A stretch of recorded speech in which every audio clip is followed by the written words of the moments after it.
नमस्कार मित्रमैत्रिणींनो, जर तुम्हाला आपल्या चॅनलवरच्या कथा आवडत असतील तर लाईक करत जात जा आणि चॅनलला सबस्क्राईब करून बाजूची घंटी दाबा आणि ऑलवर सेट करा.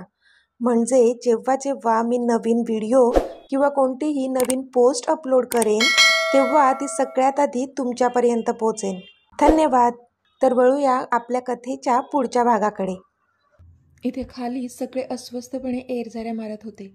अमितने जानूला काय शिक्षा केली असेल ह्याचा विचार करूनच आशू तर खूपच डिस्टर्ब झाली होती. रॉनीला तिची अवस्था बघवत नव्हती. तो नव्हता तिला असं रेसलेस पाहू शकत. तिच्या जवळ जाऊन तिला आधार द्यावा असं त्याला खूप वाटत होतं. पण बाकीचे सगळेजण तिथेच असल्यामुळे त्याला तिच्या जवळ जाता येत नव्हतं. रीमाला पण अमितचा रागच आला होता. कुणाल आणि किंजल मात्र आता पुढे काय बघायला मिळेल ह्यासाठी एक्सायटेड होते. इतक्यात त्यांना अमित जानूला पुन्हा स्टेअरकेसवरून हाताला पकडून खेचत घेऊन येताना दिसला. तसे सगळेजण पुन्हा काळजीत पडले, कारण अमितच्या चेहऱ्यावर अजूनही राग होता आणि जानूच्या डोळ्यात अश्रू. आता पुढे. मॉम, मला ही मुलगी पुन्हा माझ्या घरात नको आहे, अमित चिडून बोलला. त्याने एव्हाना जानूला समोर सोडलं होतं. ती डोळ्यात अश्रू घेऊन उभी होती. आशूने पटकन पुढे येऊन तिला जवळ घेतलं होतं. अमित, हा काय वेडेपणा आहे? घरात आलेल्या पाहुण्यांचा असा अपमान करणं शोभतं का तुला? हेच माझे संस्कार आहेत का? रीमा आता जास्तच चिडल्या होत्या. Mom, I don't care. तू आधी तिला विचार ना, ती का माझ्या बेडरूममध्ये शिरली होती विदाऊट माय परमिशन? तो एक जळजळीत कटाक्ष जानूवर टाकत बोलला. तशी जानूने मान खाली घातली. अमित, मीच तिला अश्विनीला घर दाखवायला सांगितलं होतं. चुकून गेली असेल तिथे, त्यासाठी तू असं वागणार आहेस का तिच्याशी? रीमा खूपच जास्त रागावल्या होत्या. चुकून? रिअली? एनिवेज, त्याची तिला अशी शिक्षा दिली आहे ना की पुन्हा असं काही करण्याचा कधी विचार पण येणार नाही तिच्या मनात. अमित जानूवर एक नजर टाकून बोलला. तशी जानूने नजर चोरली त्याच्याकडून, कारण आत्ता तिच्या चेहऱ्यावर लाली चढायला लागली होती त्याचे शब्द ऐकून. पण आशू मात्र तिला सगळीकडे न्याहाळत होती. बिचारी घाबरली होती. चेक करत होती की ह्या हिटलरने खरंच तिच्या जानूला मारलं बिरलं की काय. मॅम, आय एम सॉरी, पण जर तुमच्या घरात आलेल्या पाहुण्यांचं असं स्वागत होत असेल तर आम्हाला इथे एक क्षणही थांबायचं नाही आहे. चल जानू, आशू बोलली आणि जानूला तिथून घेऊन जाऊ लागली. अगं अश्विनी, थांब, जेवायचं बाकी आहे तुमचं. असा हा राग जेवणावर नको काढूस, रीमा बोलल्या. मॅम थँक्यू, पण खरंच पोट भरलं आहे आमचं, तुमच्या मुलाच्या शब्दांनी आणि त्यांच्या वागणुकीने सुद्धा. चल जानू. आशूने एक रागीट लूक अमितवर टाकला आणि मग रॉनीकडे एकदा पाहून ती जानूला तिथून घेऊन जाऊ लागली. रीमाने एकदा रागाने अमितकडे पाहिलं, पण तो पण डोळ्यात राग ठेवून झपझप पावलं टाकत स्टडी रूममध्ये निघून गेला. तशी रीमाने नकारार्थी मान हलवली. रॉनी पण अमितच्या पाठी स्टडीमध्ये निघून गेला. कुणाल आणि किंजल मात्र हा पूर्ण ड्रामा एन्जॉय करत होते. त्यांनी एकमेकांकडे पाहिले आणि मग दोघांच्याही चेहऱ्यावर एक कुत्सित स्माईल आली. आशूने एका टॅक्सीला हात दाखवला आणि जानूला घेऊन ती टॅक्सीमध्ये बसली. जानूच्या डोक्यावरून ती हात फिरवत होती. इतक्यात जानूच्या फोनवर मेसेज टोन वाजली. आय एम व्हेरी सॉरी जान, आय वॉज सो रूड. माझ्यामुळे तुम्हा दोघींना उपाशीच घरी जावं लागलं, पण आजचं डिनर मात्र सोबत करू आपण. Love you. तो मेसेज वाचूनच तिच्या चेहऱ्यावर स्माईल आली. आशू मात्र स्वतःच्याच विचारात हरवली होती. तिला खूप जास्त राग येत होता अमितचा. म्हणजे कालपर्यंत जानू बोलली होती की सगळं सॉर्ट झालं ह्यांच्यात, मग आज हा असा का वागला असेल जानूसोबत? आशूला काही कळत नव्हतं. समजतो कोण हा अमित राज्याध्यक्ष स्वतःला? हिटलर कुठला? लोक बरोबरच म्हणतात त्याला हिटलर. आशू घरात शिरताच चिडून बडबडत होती. तशी जानूने नकारार्थी मान हलवली. आशू ऐक ना, जानू बोलली. काय ऐकू? काहीच ऐकायचं नाही आहे मला तुझं, आणि त्या अमित राज्याध्यक्षाकडे मी तुला अजिबात पाठवणार नाही आहे, ओके? खरोखरचा हिटलर आहे अगं तो, आशू चिडून बोलली. तशी जानू हसू लागली. आता तुला हसायला काय झालं? आशू एक भुवई उंच करून बोलली. आय एम सॉरी, जानू बोलली आणि तिने अमितचा आत्ता आलेला मेसेज तिला दाखवला. तशी आशू तिच्याकडे आवासून पाहू लागली. हो आशू, नाटक होतं ते सर्व. त्या कुणालला काही संशय येऊ नये म्हणून, जानू बोलली. ओह, असं आहे तर. पण मग तो कोणत्या शिक्षेबद्दल बोलत होता? शिक्षा दिली म्हणत होता ना तो तुला? आशूने विचारलं तसे जानूचे गाल झरझर गुलाबी झाले.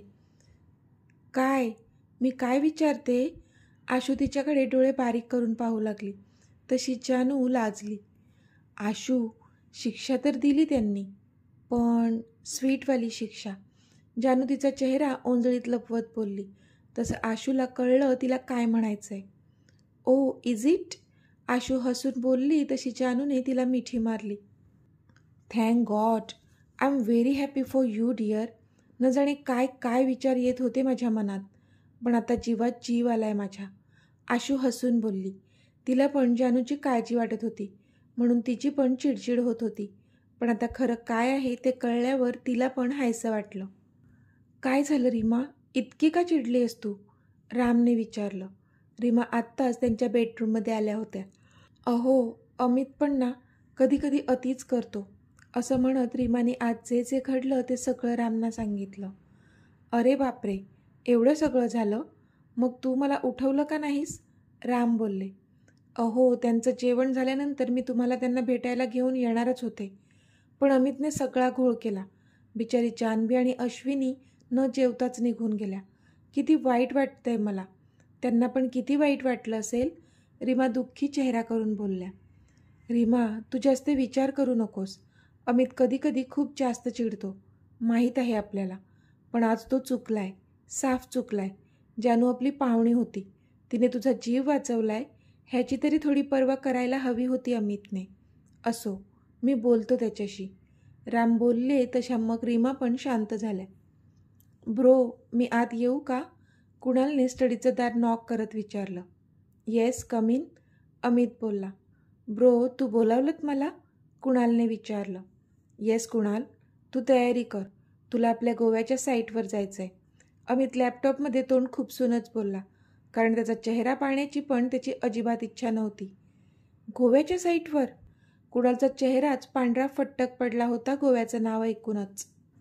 हो का? काही प्रॉब्लेम आहे का? अमितने आता धारधार नजर त्याच्यावर ठेवून विचारलं. तशी त्याने नजर बाजूला केली. प्रॉब्लेम?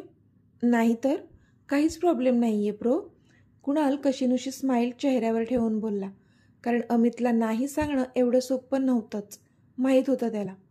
ओके देन, तुझी बॅग पॅक करून घे, तुला आत्ताच निघायचं आहे, अमित बोलला आणि पुन्हा त्याच्या लॅपटॉपवर काम करू लागला. ओके ब्रो, म्हणून कुणाल तिथून निघाला, पण तो पण मनातल्या मनात धुसफुसतच. काय झालं एवढं आदळआपट करायला? कुणाल, जो आता रागानेच त्याची बॅग पॅक करत होता, किंजलने त्याला विचारलं. हा आहे ना अमित राज्याध्यक्ष, माझ्या सगळ्या सुखांवर पाणी टाकायला. आज त्या जान्हवीचा इतका अपमान झालेला पाहून मनाला इतकं समाधान वाटलं होतं, पण नाही, हा मध्ये आहेच, माझं सुख बघवतच नाही त्याला. आत्ता मला गोव्याला पाठवतोय, कुणाल रागारागात बोलला. अरे मग चिडतोयस काय? उलट तुला तर बरं वाटायला हवं ना, मॉम आणि डॅडना भेटता येईल तुला, किंजल बोलली. पण कुणाल मात्र विचारात हरवला. आता हिला काय सांगू, मॉम आणि डॅडना तर दुसरीकडे शिफ्ट केलंय, तो मनातच बोलला. पण आत्ताच कुठे तिला काहीच सांगायचं नव्हतं त्याला ह्या सगळ्याबद्दल, म्हणून मग तो शांत राहिला. काय झालं? तिने विचारलं. काही नाही, बरोबर बोलतेस तू, मी मॉम आणि डॅडना भेटून येईन, तो बोलला, कारण त्याला हा मॅटर इथेच संपवायचा होता. आता दुपार झाली होती. जानू आणि आशूने जेवून घेतलं. आशू मुलांना घ्यायला स्कूलमध्ये गेली आणि जानू तिच्या बेडरूममध्ये आली. ती बेडवर अशीच पडून होती. तिला आजचं सगळं आठवत होतं आणि ती ब्लश होत होती. पण आत्ता मात्र तिच्या चेहऱ्यावर वेगळे भाव उतरले आणि ती बेडवरून उठून बसली, कारण तिला आठवलं होतं की आज संध्याकाळी मीत मुलांना भेटायला घरी येणार आहे.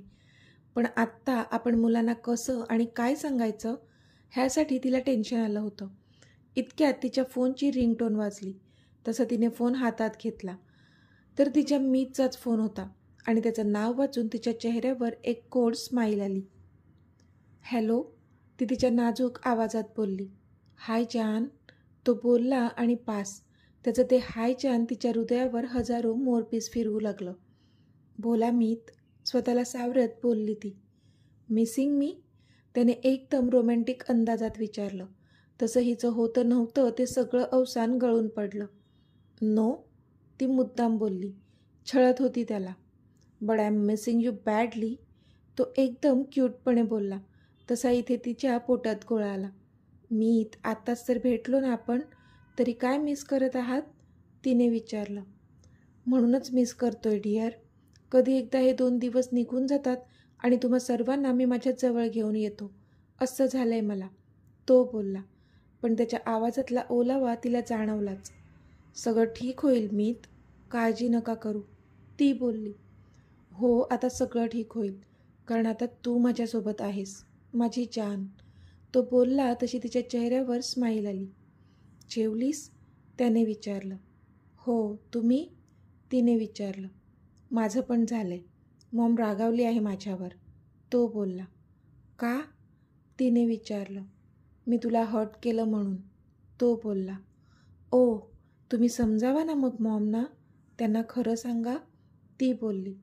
नाही जान, त्याला अजून वेळ आहे, इतक्यात नाही. एनिवेज, माझा प्रिन्स आणि प्रिन्सेस कुठे आहेत?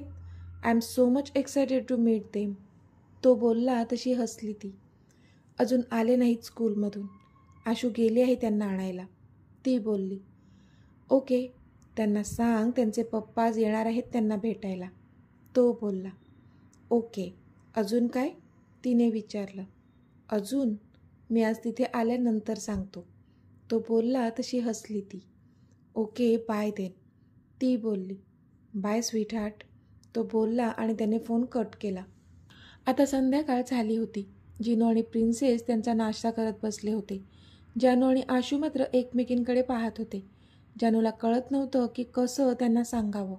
एका बाजूने आनंदसुद्धा होत होता आणि एका बाजूने भीती पण वाटत होती, कारण प्रिन्सेस तर खुश होणार होती, पण जिनूच्या प्रश्नांना मात्र कसं सामोरं जावं हा विचार तिच्या मनात येत होता, म्हणून ती डिस्टर्ब होती. मम्मा, काय झालं? तुला बरं नाही वाटत का? प्रिन्सेसने खाता खाता विचारलं. तशी जानूची तंद्री भंगली. हां, नाही तर, I am all right princess, जानू हसून बोलली.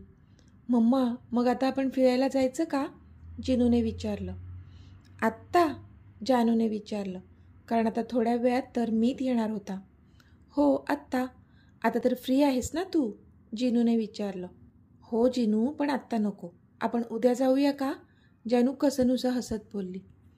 ओके मम्मा, मग आम्ही खाली गार्डनमध्ये खेळायला जातो, चालेल ना? जिनू बोलला. तशी जानूने हसून मान डोलावली. तुमचं झाल्यावर तुम्ही रेडी व्हा, मग मी तुम्हाला खाली सोडून येते, आशू बोलली. तसे जिनू आणि प्रिन्सेस दोघेही खुश झाले. मॉम, बोलणार नाहीस का माझ्याशी? अमित बोलला. तो रीमाच्या बेडरूममध्ये आला होता, कारण दुपारपासून रीमा त्यांच्या रूममधून बाहेर आल्याच नव्हत्या. अहो, ह्याला सांगा मला नाही बोलायचं आहे त्याच्याशी, रीमा रागात बोलल्या. मॉम प्लीज, अमित बोलला. पण रीमा मात्र काहीच बोलल्या नाहीत. अमित, रीमाचा राग तिच्या स्थानी बरोबरच आहे, तू जानूचा असा अपमान नव्हता करायला पाहिजे, आत्ता राम बोलले. डॅड, आय एम सॉरी, पण त्यामागे काहीतरी कारण आहे जे मी तुम्हाला आत्ता नाही सांगू शकत, मला थोडा वेळ द्या, मी नक्कीच तुम्हाला सगळं क्लिअर करेल, प्लीज, अमित बोलला. तसे राम आणि रीमा दोघेही एकमेकांकडे आश्चर्याने पाहू लागले. काय क्लिअर करायचं आहे अमित? रीमाने काळजीने विचारलं. आहेत काही गोष्टी ज्या मी तुम्हाला आत्ता नाही सांगू शकत, प्लीज तोपर्यंत मला साथ द्या, घरात कोणाशीच हे डिस्कस करू नका, तो बोलला. ओके, पण काही सिरियस इश्यू नाही आहे ना? रामने विचारलं.